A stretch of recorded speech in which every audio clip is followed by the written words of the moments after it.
My name is Mike, and I'm here today to tell you about my cat. His name is Boney. He's 10 years old, and he loves to run around and play. He also loves to watch the birds and other wildlife from the window. He has pretty much everything a cat could want, except one thing. He hasn't been outside once in his entire life. It's not because he's an indoor cat by nature. Few are. He would love nothing more than to go outside. You can tell by the way he tries to leave every chance he gets. It's because someone had him declawed when he was a kitten. This wasn't even the person who intended to keep him as a pet.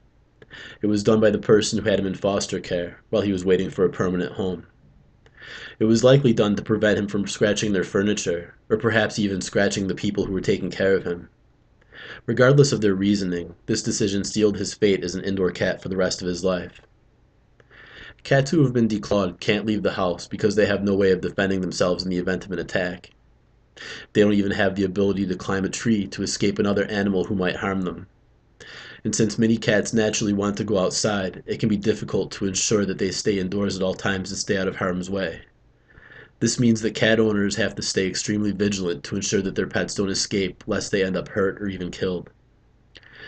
Not only is it difficult for a declawed cat to defend itself, the procedure for removing a cat's claws is barbaric.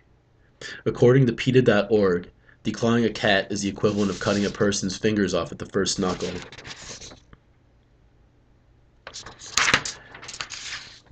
I don't know about you, but I would be pretty upset if all I had left were stumps where my fingernails used to be. This is obviously very painful, not only during the procedure, but after.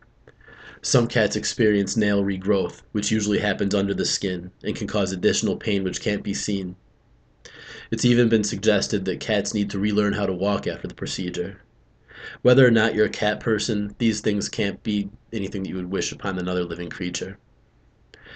Declawing can also cause other problems for cats and their owners alike, some of which result in the abandonment of the cat.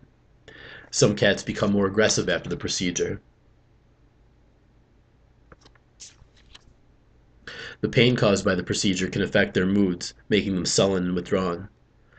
Oftentimes, cats who have been declawed may be more likely to urinate and defecate outside the litter box. If you're anything like I am, you'd rather have a happy cat who goes to the bathroom where he's supposed to.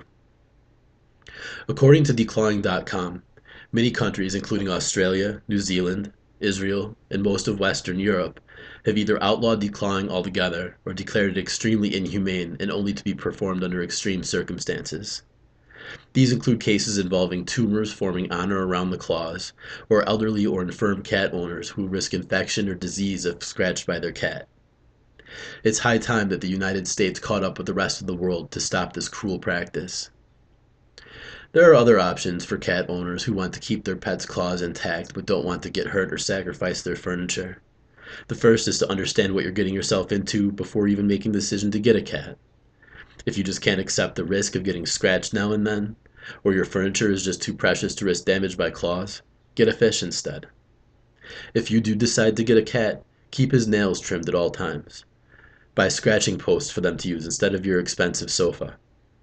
And teach them from a young age that it's not okay to scratch you or your belongings. This way, you'll have a happier and healthier cat who can risk going outside without facing certain danger. Thank you for your time today.